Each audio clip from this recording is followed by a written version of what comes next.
Iniciamos hoy un análisis a fondo de un icono estadounidense, inconfundible, el Monumento Nacional Monte Rushmore. Esos 4 rostros presidenciales tallados en granito allí en Dakota del Sur. Bueno, son conocidos mundialmente. Sí, una imagen muy potente. Tenemos sobre la mesa diversos informes, fuentes variadas, que nos van a permitir explorar su creación, lo que simboliza, algunas historias curiosas y también las controversias que lo rodean. La misión es, pues, entender mejor este complejo monumento. Exacto, ver todas sus caras, nunca mejor dicho.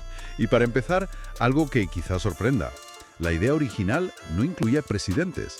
Se hablaba de figuras del oeste, como Buffalo Bill. O eso de que hay una cámara secreta inacabada tras las cabezas. Ok, vamos a desgranar esto.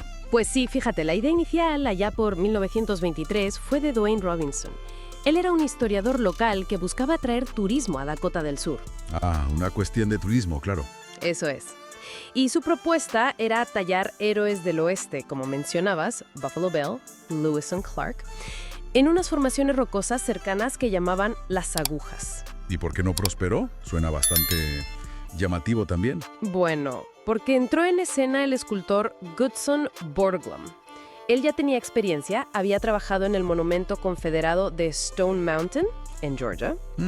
Ya veo. Y Borglum vio la oportunidad de hacer algo con, digamos, mayor resonancia nacional. Rechazó la idea de Robinson y fue quien propuso a los presidentes. O sea, que fue idea suya, lo de los presidentes. Sí. Y en 1925 eligió el Monte Rushmore. ¿Por qué? Pues por la calidad de su granito y porque estaba bien orientado al sol, lo que favorecía la visibilidad. Entiendo. ¿Y el nombre, Rushmore, también fue idea suya? No, eso es curioso. El nombre viene de un abogado de Nueva York, Charles E. Rushmore. Parece que visitó la zona en 1884 o 85, bromeó preguntando cómo se llamaba la montaña y le dijeron que no tenía nombre. Así que dijo, pues desde ahora se llamará Monte Rushmore. Y bueno, se quedó, se hizo oficial en 1930. ¡Qué historia! Hablemos de esos presidentes. La elección no fue al azar, supongo. No, claro que no. Borglum los seleccionó con mucho cuidado. Washington, por ser el símbolo del nacimiento de la democracia. El padre fundador, sí. Exacto. Jefferson, por la expansión del país, con la compra de Luisiana y, bueno, por la declaración de independencia, claro. Fundamental. Luego Theodore Roosevelt, que representaba el desarrollo económico, la industria, pero también la conservación de la naturaleza, una figura de principios del siglo XX. Y finalmente Lincoln, por preservar la Unión durante la Guerra Civil y por el fin de la esclavitud. Figuras clave. Y las dimensiones son, bueno, colosales. He leído que cada rostro mide unos 18 metros de alto. Las narices solas, 6 metros. Así es, una escala monumental. Y eso nos lleva a la propia construcción, que fue una verdadera proeza. Duró desde 1927 hasta 1941. 14 años. Sí, 14 años. Gutzon Borglum la supervisó casi hasta el final. Murió unos meses antes de que se acabara y la terminó su hijo, Lincoln Borglum. ¿Y cómo lo hicieron? Porque, vamos, tallar una montaña no suena nada fácil. Nada fácil, no. Se retiraron unas 450.000 toneladas de roca.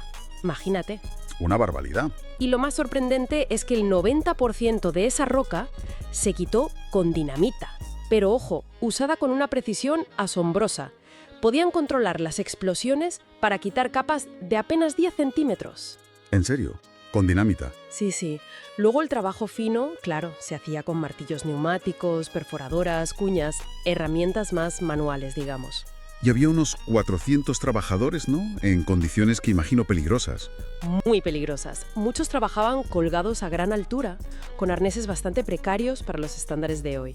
El riesgo de caídas, el polvo de granito. ¿Hubo accidentes? ¿Muertes? Pues mira, sorprendentemente, y esto es un dato notable, no hubo muertes directas por accidentes durante el tallado en la montaña. Vaya. Sí, un logro increíble para la época y las condiciones. Ahora bien, sí se sabe que algunos trabajadores murieron años después por silicosis, que es una enfermedad pulmonar causada por respirar constantemente ese polvo de granito. Claro, las secuelas. Exacto. Y la construcción no fue un camino de rosas, ¿eh? Hubo cambios. Por ejemplo, la cara de Jefferson originalmente iba a estar a la derecha de Washington. Ah, sí. ¿Y qué pasó? Pues que empezaron a tallarla y se dieron cuenta de que la roca en esa zona no era estable, no tenía la calidad suficiente. ¡Ostras! ¿Y qué hicieron? Pues tuvieron que volarla. Dinamitaron lo que ya habían empezado de Jefferson y lo reubicaron a la izquierda de Washington, donde está ahora. Increíble. Volaron una cara presidencial a medio hacer. Pues sí. Y otro cambio importante fue que el plan original de Borglum incluía tallar los cuerpos hasta la cintura. Hasta la cintura hubiera sido aún más gigantesco. Exacto. Pero bueno, la falta de fondos y la llegada de la Segunda Guerra Mundial obligaron a parar el trabajo y dejarlos solo en las cabezas que vemos hoy. Entiendo. Y aún guarda secretos, como esa cámara de la que hablaba al principio. Sí, la llamada Sala de los Registros, o Hall of Records, era una idea de Borglum. Quería crear una cámara detrás de la cabeza de Lincoln para guardar documentos importantes de la historia de Estados Unidos, como la Constitución, la Declaración de Independencia. ¿Y si llegó a hacer? Se empezó a excavar, pero quedó inacabada por su muerte y la falta de fondos. Lo que sí se hizo, mucho después, en 1998, fue colocar una bóveda de titanio sellada en la entrada de ese túnel. Dentro hay unos paneles de porcelana que explican la historia de Estados Unidos y del monumento. Pero no es accesible al público. Curioso. También sé que hubo intentos de añadir más figuras, ¿verdad? Correcto. En 1937 hubo una propuesta para añadir a la sufragista Susan B. Anthony. Anda. Pero el Congreso se opuso. Querían que el monumento se centrara solo en los presidentes ya elegidos. Y después ha habido otras propuestas, claro, para añadir a Kennedy, a Reagan, incluso más recientes. Pero se considera inviable, sobre todo porque la roca estable que queda alrededor de las cabezas ya no es suficiente para una nueva talla de esa magnitud. Entendido. Pero claro, no todo es la proeza técnica y el simbolismo, digamos, oficial. Hay una cara B, ¿no? Una parte más compleja. Efectivamente. Y aquí entramos en un terreno, delicado. El monumento está construido en las Colinas Negras. Las Black Hills. Eso es, que son conocidas como Pajasapa por los Lakota Sioux. Y para ellos, estas colinas son tierra sagrada. Las llaman también Tunkashila Sakpe, que significa los 6 abuelos. Es un lugar central en su espiritualidad y cultura. Tierra sagrada que, además, tiene una historia legal muy complicada detrás. Muy complicada, sí. El Tratado de Fort Laramie en 1868 garantizaba la posesión de las Colinas Negras a los Sioux mientras el búfalo pueda vagar. Pero se descubrió oro. Exacto. En 1874, la expedición de Custer confirmó la presencia de oro, y la fiebre del oro lo cambió todo. El gobierno de Estados Unidos incumplió el tratado y tras una guerra acabó expropiando la tierra en 1877. Y eso llegó a los tribunales, ¿no? Mucho después, sí. En 1980, la Corte Suprema de Estados Unidos dictaminó que la expropiación había sido ilegal y ordenó una compensación económica. Inicialmente eran unos $102 millones, pero con los intereses acumulados hoy supera los 1.000 millones. Una cifra enorme. ¿Y los Sioux aceptaron esa compensación? No. Y aquí está el quid de la cuestión. Los Lakota Sioux han rechazado el dinero de forma consistente. Su lema es: las colinas negras no están en venta. Vaya. Lo que reclaman no es el dinero, es la devolución de sus tierras sagradas. Y claro, desde esta perspectiva, el monumento, con esos presidentes tallados, es visto por muchos nativos americanos no como un símbolo de democracia, sino como un símbolo de esa expropiación, de la opresión, de tratados rotos. Entiendo el punto de vista, sí. Además, se critica a las figuras representadas. Washington y Jefferson eran propietarios de esclavos y promovieron la expansión hacia el oeste. Lincoln, aunque abolió la esclavitud, también aprobó la ejecución de 38 guerreros Dakota en 1862, la mayor ejecución masiva en la historia de Estados Unidos. Y Roosevelt también tuvo políticas consideradas perjudiciales para los nativos. Es una capa de significado muy diferente. Y a esto se suma a veces la mención de que Gutzon Borglum, el escultor, tuvo conexiones con el Ku Klux Klan durante su trabajo anterior en Stone Mountain, un monumento confederado.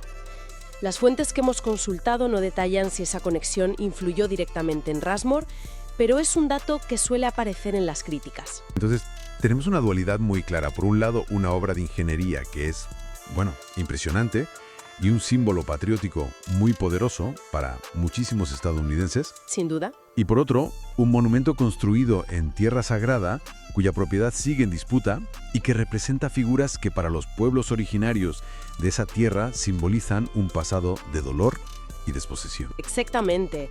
Mount Rushmore encapsula tanto los ideales nacionales como las tensiones históricas que siguen sin resolverse en Estados Unidos. Refleja muy bien el debate constante sobre cómo se recuerda la historia, qué se celebra y qué se ignora o se silencia. De hecho, no muy lejos de allí se está construyendo desde 1948 otro monumento gigantesco, el Memorial a Caballo Loco, Crazy Horse Memorial, que fue concebido en parte como una respuesta indígena a Monte Rushmore, aunque también tiene sus propias complejidades. Muy interesante ese contrapunto, lo cual nos deja pensando, ante monumentos nacionales con historias tan cargadas, ¿no?, que generan tanto orgullo en unos como dolor en otros, ¿cómo debería una sociedad gestionarlos? ¿Es posible que el significado de estos símbolos cambie, que evolucione con el tiempo? Bueno, es una pregunta que quizá queda abierta para la reflexión.